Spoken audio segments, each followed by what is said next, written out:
நோஞ்சாம்பயிறு பார்த்துருக்கீங்களா? இந்த நிமிஷம் கூட வாடி போற மாதிரி இருக்கும். அந்த வாழ்க்கை நமக்கு இருக்கக்கூடாது.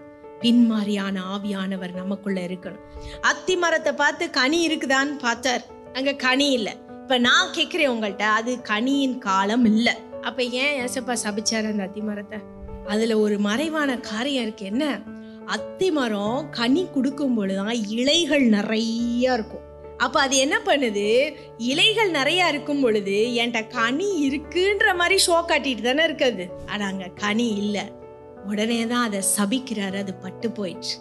நம்ம ஆவிக்குரிய வாழ்க்கை அப்படித்தான் இருக்கு. இலையா நிறைஞ்சு ஒரு ஷோ. என்ன ஷோ?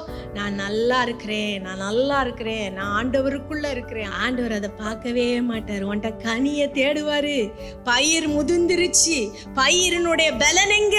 அந்த பலன் வரணும்னா ஆவியானவருடைய வேலை இருக்கணும், ஆவியானவருடைய முதிர்ச்சி இருக்கணும்.